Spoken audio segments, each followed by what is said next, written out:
This is Great FM. When we think of the workplace, a lot has changed. Culture and etiquette have undergone a massive transformation. Behavior in the workplace has become a lot more nuanced and people pay closer attention to it as they should. Work hours have changed. So there's a noticeable shift in the way organizations and professionals approach their work. And that is only amplified with the emergence of AI.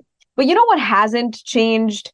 Working primarily for income. But professionals are becoming increasingly more conscious about the values and culture that their organization stands for. The desire for fair and legitimate pay has not changed much. But since the emergence of AI, there is the question of whether payment structures and the ability to find work that matches one's desire for fair pay will change. That is sort of the area of interest on today's episode of Great FM. Thank you for joining us, everybody. I'm Ahalya. And to give us a little bit more of an in-depth view of what we're dealing with here, today is Babu Vittal, Head HR and People Practices, RTP Global. Thank you so much for being here, Babu. I'm really excited for today's conversation. I'm excited. Thanks for the invitation. I'm so looking forward to have this conversation. Yeah, and the reason we're looking forward to it, I think, is this general feeling, right, spread across the world today, which is we have no idea what AI is going to bring our way. And pay is obviously something very near and dear to many of our hearts. So to start off, why don't we assess the industries that are most impacted by AI right now and which roles across industries have been impacted by AI, Babu? You're starting off with a difficult question. I like to challenge my guests. Let me try and decipher this. Instead of getting into looking at industries, I would just look at the kind of work we do en masse across the ecosystem. So if you look at the work you do is repetition, right? In some of the industries, repetition is the king, queen, soldier of everything, right? Many people end up doing the same job over and over again and again. I think those are the industries to start with where we would see a huge impact on AI. Just to give you an example, there are tons of surveys which has come out which says that about 50-60% of the jobs which are existing today were not even heard of 10 years before, which means we need to look at all the industries which have been existing beyond the last 10 years, right? I would say that wherever you see repetition, industries which have been existing beyond last 10 years, that's where the impact is going to be. Again, the impact may not be across the entire spectrum. In my mind, it would start at the bottom of the pyramid. In any organization, there are tons and tons of people. You have a set of people who are execs, workers, doing the regular 9-to-5 work, and then they slowly climb above. Then you move on to a team leader or a manager and so on. The bottom of the pyramid part is where I'm very, very worried that would happen in a very, very short time. In my mind, I would say that's where the impact is going to be, Alia. Okay, that's very insightful. I'm glad you took the challenge of that difficult question, Babu, because that really does lead us to the rest of this conversation. I think what's interesting about the answer that you just gave us is also the idea about understanding nature of work, right? And why that's going to play such a big role when it comes to assessing how it's going to be impacted by AI. Now, to talk about money, it's not easy, right, to bring up pay, especially when you're in an organization when it comes to asking what you think you deserve versus comparing yourself to the rates in the market. It's always historically been a difficult conversation for many to have. And then if you mix the presence of AI, I think it's difficult because we have no way of fully understanding the scope of AI's presence in our work today. So then if you have to ask the question, how do I gauge the role of AI in my compensation structure? It becomes really important to know that answer because, like you just mentioned, if the response is that, well, AI can do this, then what are you asking to be paid for? Yeah, that's an interesting question. I think what I would do is we'll probably start climbing down. What we looked at is we looked at industries, we looked at the ecosystem, we looked at the bottom of the pyramid. Now I'll come to you, I mean, you and me, right? As individuals who are working, who are part of it, right? Money matters. We are not going to come up and say that satisfaction matters. Of course, yes, it's true. We need to be satisfied at the work we do. But end of the day, that sweet sound of SMS from your bank on 30th of the month is something what we all look forward to. what I would say is we have a small AI tool in our hands, which we don't recognize. That tool, in my mind, is our calendar, our Okay. work calendar, right? So, Mhm. what I would suggest is if we can just take a pen and paper, I mean, not AI, but use a pen and paper, sit down, look at our calendar for the last 2 to 3 months. Once we start looking at our calendar for last 2 to 3 months, we'll figure out how many things are repeating in our calendar. Status updates, regular meetings, getting to know what's happening inside the organization, catching up with our manager. This would take at least 50-60% of the time. And the remaining 40-50% is our actual work. Now, this is something none of us have done so far. I would recommend us to take a closer look at it. That's kind of a mirror and a reflection of what's the impact of compensation because of AI. Because as I said at the beginning, right, most of the things are repetitive in nature. And that's what can get automated. That's where AI would come into picture. Imagine, I mean, if you could picture 50% of your calendar is wiped out by something else. And when an HR person looks at the calendar of any employee in the organization, that's just 50% contribution what you bring to the table. That straight away gives the answer on how do I gauge the impact of AI on my compensation structure. 50% is a number. Most of us would not be doing repetitive jobs of more than 25-30%. I may sound scary, but I think that's the fact.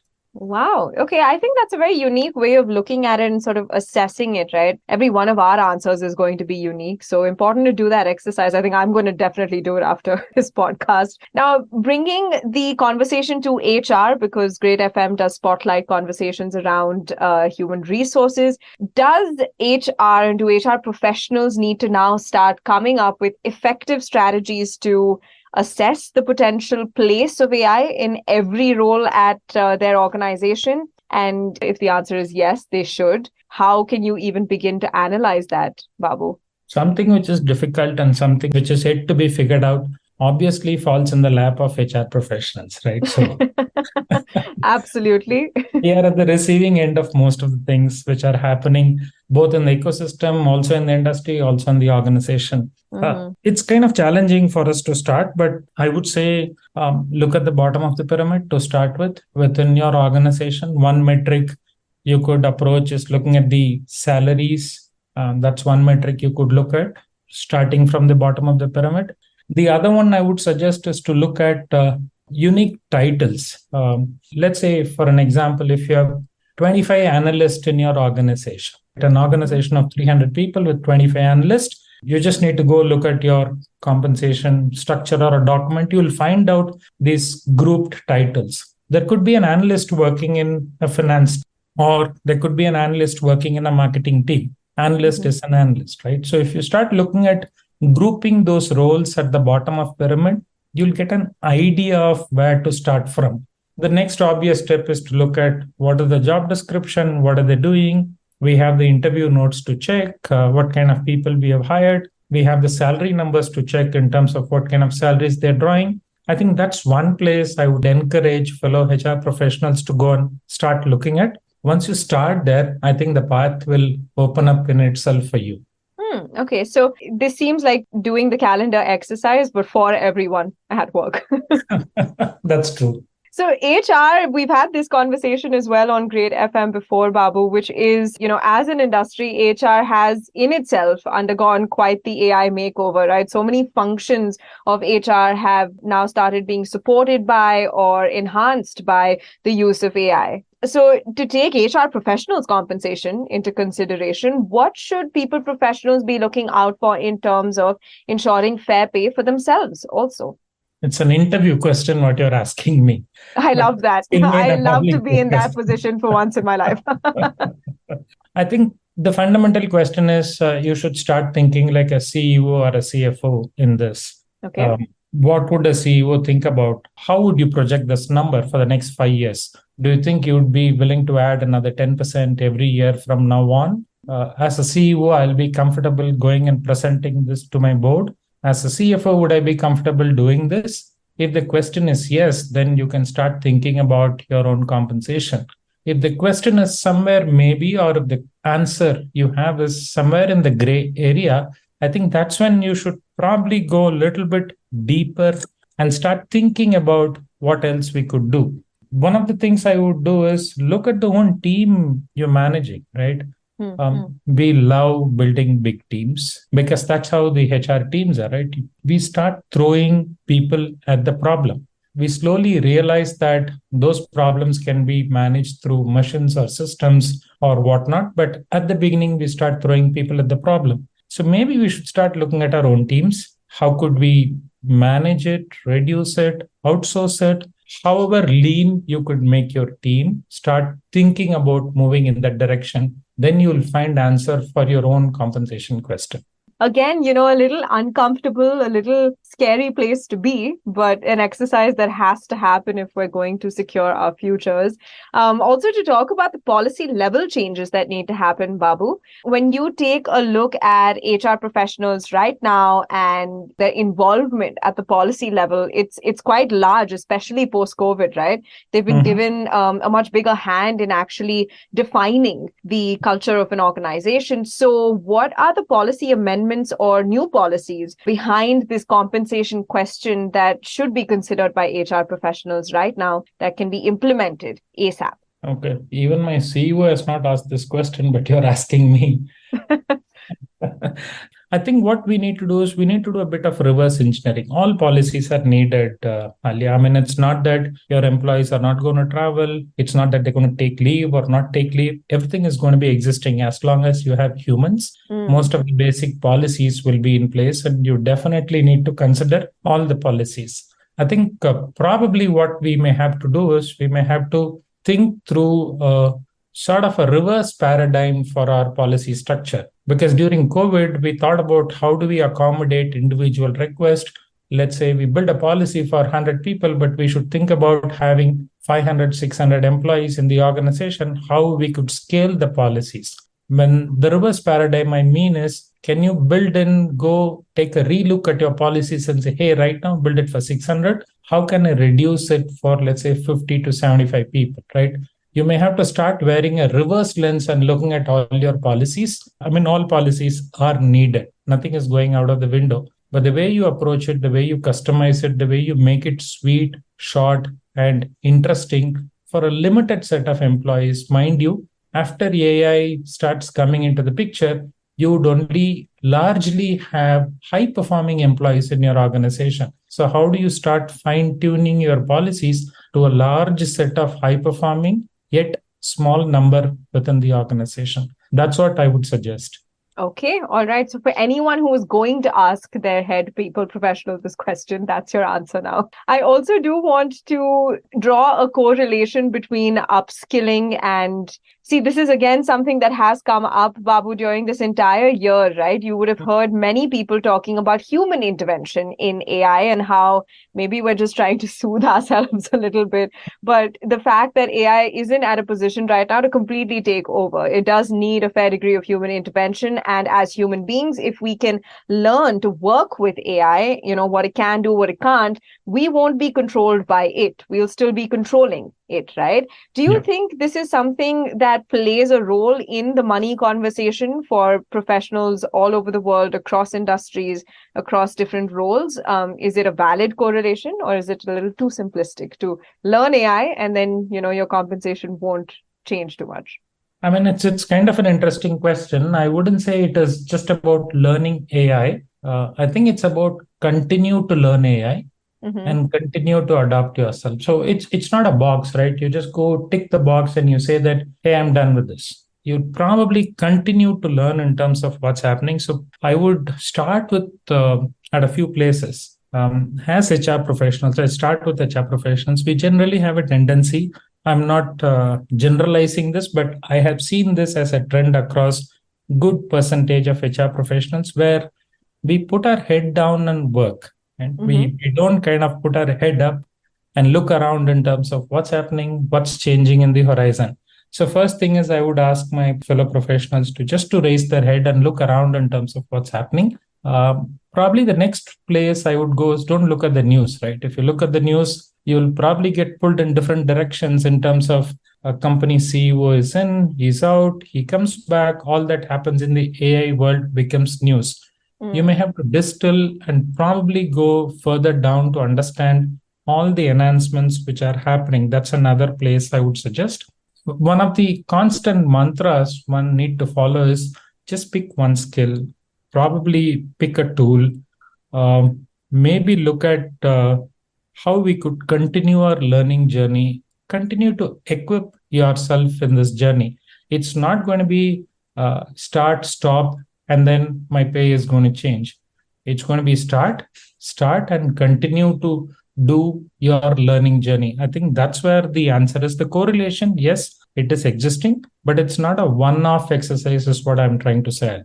No, I think that's fair. Yeah, that's very fair. In fact, I was having a conversation with someone recently in a very different context, not AI at all, but they were talking about how it's important to know your environment and then alter your behavior, right, according to that. And I think for people across industries, different AI applications, machine learning applications will be relevant to you in the coming future. So it's important to understand what you really need to pick up on. And I think that whole thing of being the jack of all trades isn't going to work, right? You got to know the one thing that's going to work for you, the one thing that has the most potential, be a master of that, keep getting better, and then you will probably have the upper hand in the money conversation. Yeah, this has been really fantastic, Babu. I think some very unique perspectives that you've brought to the table. Like I said, I'm very excited to do the calendar exercise where I feel it's going to make me feel a lot more secure after today's podcast. But just to hand over the mic to you for our last bit today, I think this is going to be a very actionable section of the podcast amongst the other bits that you've given us today, which is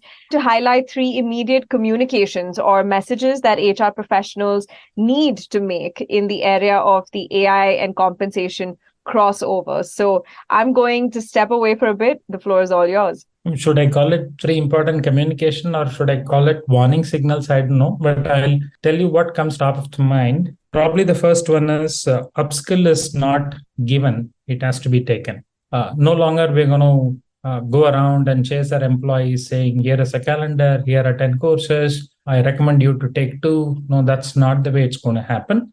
So it's not given. It's not served to you. You have to go and take it, figure out and take it. So that's one. The second is probably a bit harsh question to ask and propagate across the organization. I would recommend that go and ask this question, which is, how could you reduce the dependency on you?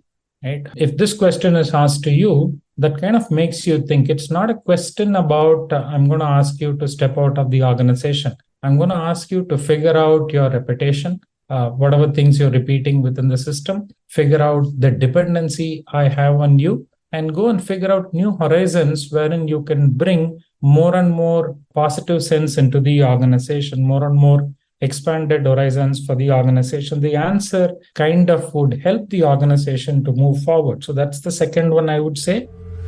And the third one is mostly about money, right?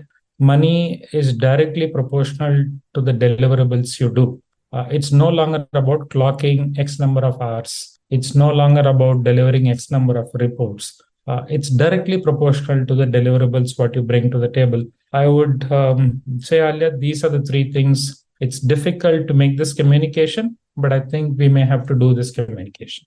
Yep, sometimes we do have to do the difficult things, face them and conquer them eventually, hopefully, fingers crossed. Thank you so very much, Babu, for this enlightening conversation. It has been a little bit tough getting your time to be with us on greytFM, but, the wait has been well worth it, I would say. Yeah, I had, in fact, I have to spend a lot of time to think through all your questions. What I've shared is probably a small leaf out of what's happening across or amongst us today. I think I would urge all the listeners to go start picking up that one skill and start upskilling. My recommendation is this is a journey. Don't stop it. A wonderful note to end the conversation on. Thanks so much, Babu. And everyone, I think this one, especially this episode of greytFM, is probably going to give you a lot of points to really soak in. So until the next one, keep at it, keep pondering over these insights, and we'll catch you very soon. This is Mia Halia signing off. Thank you very much. This is greytFM.